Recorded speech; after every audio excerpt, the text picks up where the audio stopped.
Welcome back to the Worldwide Technology Raceway at Gateway near St. Louis. We are approaching semi-final time for our categories. First up, of course, is ARX2. That's St. Louis in the distance. And that is me and Bucky nearby. Hello, Bucky. Good day so far. Looking forward to this. Crunch time. You know, we've had changing track conditions for ARX2. Yep. The first race is kind of, JR pointed out, it's always been slower. Now they're in together. The track conditions are irrelevant. It's all about race position. Yeah, they just groomed the track again. It's got some fresh water on it, and there's running over it, smoothing it all out, getting rid of most of the ruts. Okay, cool. Very much looking forward to it. So here we go then, semi-final time for ARX2. Let's take a look at the standings after qualifying. Alex Keys with the top qualifier spot from Connor Martell and Fraser McConnell. They were actually equal on qualifying points, so it had to be done on the results of Q3, and Alex Keys won that from Martell and McConnell. DeBerti, Hildebrand, Keats, Leach and Ledbetter, and that's how they split. So the odd numbers go to semi-final 1 and the even numbers to semi-final 2. We've got 8 cars here at Gateway, so one person is not going to make it from each of these semis.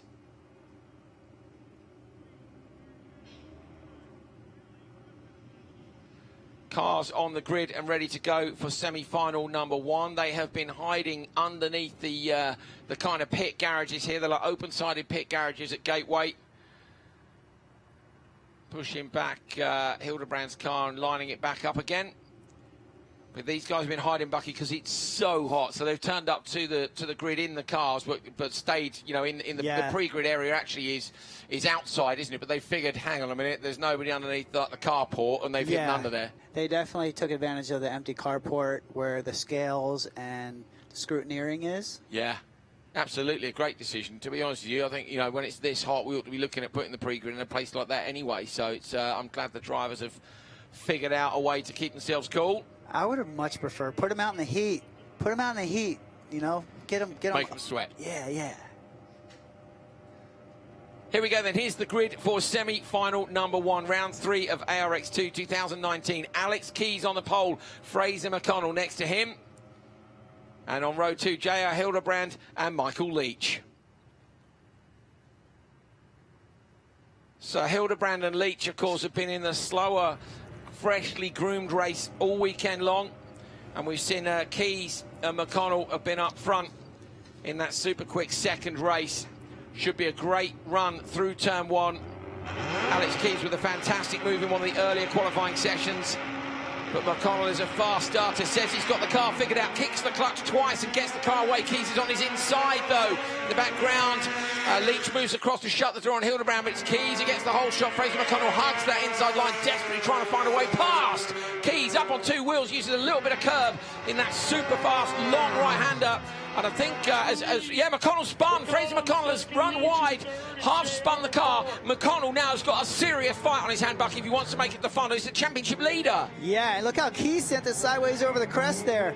We got JR peeling off for the Joker. He wants to... That's because they know, don't they? That's sensible. They're going, go Joker now, and Fraser goes Joker as well. So now he's going to have to try and catch these guys up on sheer pace. Oh, man, Fraser is in a bad situation here. Looked to me like he just dropped it on the loose in that long right-hander, but hard to tell from where we were looking. Well, with a freshly wet track, you get in that soft, fluff dirt, you're going to hang out there and possibly spin. Keys sideways as he comes through the same corner that we saw the issue for McConnell in. How close to J.R. Hildebrand is McConnell? JR sideways, but I wonder if McConnell's got an issue with the car because he's not there. Where's Fraser McConnell? He's in the background. He is going through that gravel section now. So from the commentary position, we can see that Fraser McConnell, the championship leader, is still circulating. He was 6th at Mid-Ohio 1. He took the win at Mid-Ohio 2 as we see Michael Leach come underneath Hildebrand. So that was a great move. Hildebrand has joked with McConnell, and Michael Leach must have done a couple of fantastic laps. He did. He got a really good start, and he's just been holding pace. So Michael Leach ahead of J.R. Hildebrand. It's only Alex Keys who has a joker, but with 5.5 seconds in terms of the lead. Hildebrand's looking to find a way through, going to go inside. Tidy move. Leach, unfortunately, sideways now, loses more time on the loose. McConnell really wants these two to get stuck into each other, doesn't he? And he's going to have to pass them, Bucky. He's got, remember, this is 6 laps because it's a semi-final, so he could try and catch up. But 12 seconds. He's got, I mean, he's 6-7 seconds behind Leach. Keys has gone Joker and come out. So Keys has come out in front. So it's Keys from Hildebrand, 3.7 seconds still the gap. So he only need a couple of seconds to get in and out the Joker. But can Fraser McConnell, the championship leader, catch up to those guys in front of him? He's just taken another 2 seconds off on that last lap. Check the lap times and see. I'm watching it live. I'm not even watching the screen. I'm watching out this big window here. Keys dropped it. He saved it, though. Keys dropped it, and now it's all to play for. So Keys has made a mistake. Hildebrand's got great pace coming off the dirt section onto the tar. J.R. Hildebrand looking for a front row in the final. J.R. Hildebrand's just 0.7 behind. Has Keys maybe got a puncture? Because Keys ran the car super wide. It seems to be okay. So mistakes from Keys. McConnell's going to be kicking himself because he wants to be up there with these guys. Yeah, and he's too far off the pace right now. You can see him just at the back of the straight, so Fraser McConnell's still got 2 laps to go. The gap's down to 6.6. Look at the timing screen. Tell us what the laps are like. How close is he getting? I don't think he's doing enough. He's getting 2 seconds a lap. He's got 1 lap left. So McConnell then got to keep absolutely lit on this one. Down to 6.8, Fraser McConnell. He's only got to get past 1 car, remember. He's got to get past Michael Leach if he wants to make it through. We're talking about the championship leader trying desperately to catch up to these guys. He's too good right now. He got that car happy. He's dialed it in. He's on pace. He's not making mistakes. Yeah, he's just done a 42.3, hasn't he? But Fraser McConnell going faster and faster. A 43.3, then a 41.5, now a 41.0. He's slicing into that lead, but he's got 1 more lap to go after they cross the line now. So they're on to the final lap. The gap's down to 6.6. The championship leader fighting for a place in the final. Michael Leach is his next target. Fraser just put in a 40. Leach has responded, though. Leach has responded with a 40.6. So Michael Leach, just when he needed a great lap, has responded and stuck in a lap time 1/10 of a second faster than Fraser McConnell, the championship leader. McConnell comes over the jump in the background. You can see him now. He's not going to get near enough. Alex Keys making that mistake. Look, has managed to gap Hildebrand, so we know that Keys has got the pace. But I have to say, Hildebrand and Leach here have done a couple of great laps as well. And it's going to be a big shock. Alex Keys is going to win semi-final number 1 from J.R. Hildebrand. Michael Leach goes through, and the championship leader, Fraser McConnell, is not going to make the final. Oh, that spin was so costly to him. That's a disaster, isn't it, Bucky? It really is. Knowing that you're that good and that fast, you have the car. The lap times he did were outrageous after that. He tried so hard, but Fraser McConnell, the Jamaican, is P4 and will not make it through to the final. It's Keys, Hildebrand and Leach who go through to rows 1, 2 and 3. Here's another look at the start, so let's see if we can figure out what happens. Talk us through this, Bucky. Yeah, we have McConnell on the outside. We have Keys on the inside. Look at this move. Let's see where Leach gets up there. So he's tiny, look, at this point. We saw Keys up on 2 wheels. Franz comes in, and look, he just sends it too much. Yeah, he sends it too much. Leach tucks in. He hasn't really had any running time, though. We said, didn't we, that Keys and McConnell have both only been out in the second race when it's so hot here, 100 degrees, so the track's just drying that little bit more quickly. You can see how wet it is here where they've wet the racing line. McConnell looks, we think, to have made a mistake. Here's the Joker merge a lap later, where Leach got underneath Hildebrand, but Hildebrand then got back past with this great move up on the tarmac. So J.R. Hildebrand retaking that position, and then we saw a mistake from Alex Keys. So Keys got super sideways in the dirt section. This was when he went to the Joker, and he had a healthy lead. I wonder if we're going to see it. Coming off the Joker, Alex Keys tidily in front with a nice gap, and there it is. Same as thing Fraz. McConnell. Yeah, same thing Fraz did, but was able to get out of it. So not ideal for Fraser McConnell, the championship leader, has not made it through to the final. Keys, Hildebrand and Leach have. Alex, there was a little bit of chaos on the first corner there. Can you tell us what happened? It looked like Fraz sort of half spun. I couldn't tell if you were ahead or behind of that. Yeah, I was ahead at first. I actually bounced off a curb and 2-wheeled for a while. Came down and then I heard he spun, but I was just running laps, and then I almost did the same exact thing a few laps later. I was completely backwards, clutch kicking it, downshifting, and JR almost got me, so we got lucky on that one. Awesome. Well, good luck the rest of the day. Obviously, this puts you in a good position for the final. Yep, thank you. Well, great job by Alex Keys. He's going to be on the front row, having won semi-final 1, semi-final 2 coming up. Here they are on the line, ready to go already. So let's take a look at the grid for semi-final number 2. Conor Martell on the pole with Brad DeBerti alongside on row 1. And row 2 is Cole Keats and Gray Ledbetter. So we've seen mistakes for the front runners in semi-final number 1. These guys will be aware of that. They'll have been told just exactly what happened. Martell and DeBerti are the ones to do battle into the first corner. If you're a betting man, I think you'd have to go with Martell. Of course, he won 3 rounds of ARX2 last year and was the champion. He missed from the first weekend down in mid-Ohio. He hasn't missed the start, though, has he? Great start by Martell, but DeBerti going to try and go around the outside. Conor Martell gets sideways, just holds on. DeBerti's got more pace. Can he get to turn 2 more quickly? He's out in the wet, slippery stuff. Oh, DeBerti runs wide, going to lose at least 1 place. Cole Keats gets back in, DeBerti slots into 3rd, just holds on ahead of Gray Ledbetter. Man, what a mistake DeBerti made there by staying on the outside. If I was his spotter, I would have been get inside, slow it down. Especially having just in semi-final number 1, you know? Yep, I would have got all into his ears on that turn. So Gray Ledbetter has gone joker on lap 1. She was right up behind DeBerti, so Gray now needs to put in a really great lap, but she can hope here that DeBerti is held up by Keats.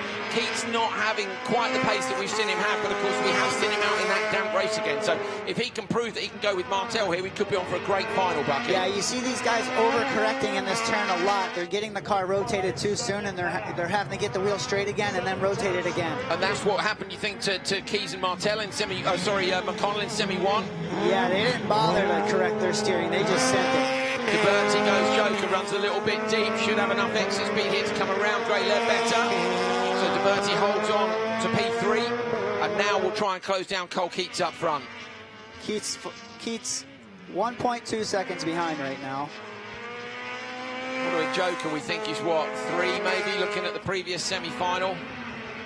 Super clean. Look at Martell, back to his old ways, isn't he? It hasn't taken him long. He did come to the test here on Thursday, but hasn't had much seat time since last year. He's in the car, of course. Sage Karam did so well in down at mid-Ohio.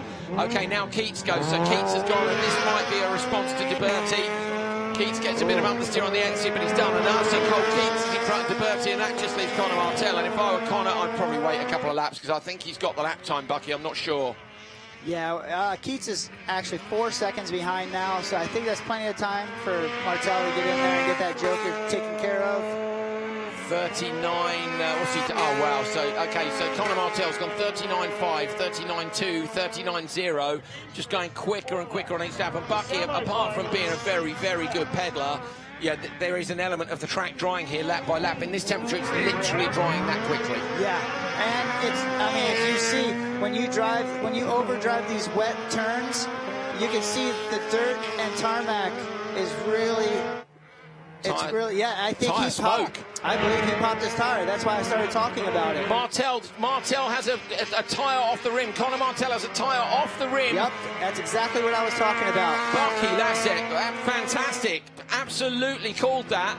Martell has run the car too wide, you think, on the exit of the last the corner of the far end? He had the car rotated too much, and where the tarmac meets the dirt, where the joker merges. Ledbetter is 25 seconds back, so Ledbetter has a problem too. Ledbetter is on the straight behind the paddock, so as long as Martell's spotters are on it, they're going to tell him, keep going, keep going. So he's gone joker, so Conor Martell has gone joker. If he can catch up to Ledbetter, look at the timing screen at the top of your screens, 31 points, so it's going up. Ledbetter is losing more time than Martell. Going to see Martell drop back from the front row. I'm looking forward to seeing him fight through from row 3 in the final, but he's got to finish this race, Bucky. He's got another lap to go. I feel these guys are pretty comfortable right now. It's a shame what happened to Martell.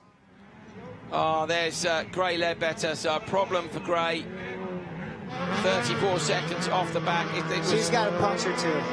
There you go. So 2 cars with punctures. Going to have to watch out for that. We'll try and figure out where they pick them up. Is hers a rear left as well? I wonder if it is. Yes, it is. I bet you it's from the same spot. Potentially, yeah, the same spot as Conor Martell. Conor Martell, look, only 9.6 off the back, was leading when he got his puncture, but it is Brad DeBerti who takes semi-final number 2 from Cole Keats. Gray Ledbetter has another lap to go, so she's not going to get P3. We're waiting on Conor Martell. Conor Martell coming round towards the finish line now. I think he's in the last dirt section. Where is he?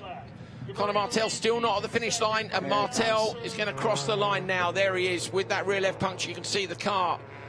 Imagine trying to drive that at speed. Yeah, and on a quick track like this as well, with very fast, long right-handers. Conor Martell dropped from the lead down to P3, but thanks to Gray Ledbetter having a puncture as well, Martell gets a lifeline, and he will make it to the final here.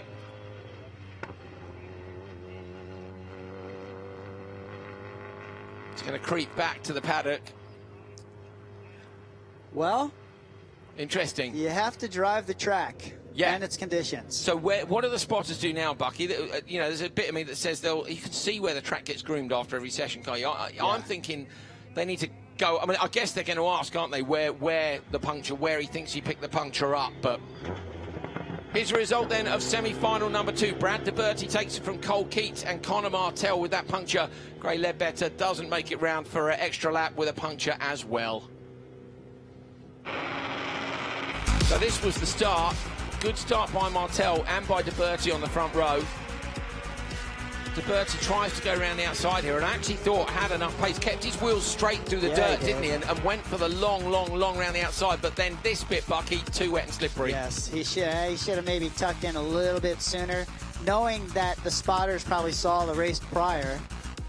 But unfortunately, this was DeBerti's joker. That's him coming off in front of Gray Ledbetter. And that's where she probably might have got a puncture right there.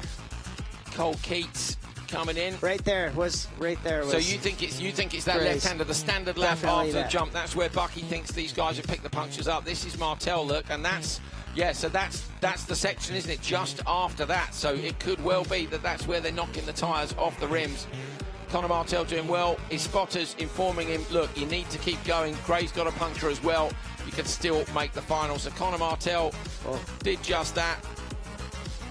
Avoiding action there, wasn't there, as well? With Martell on a go slow, those guys caught him just before the joker split. So actually having to avoid Martell, it's DeBerti who takes it from Keats and Conor. Can he fight back from the back row?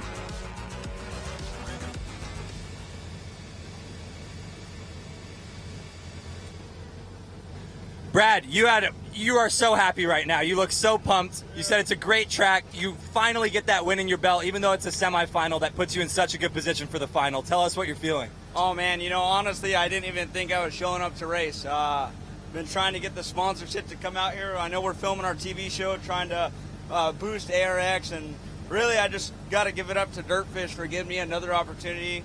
I've been practicing at home on my sim experience simulator.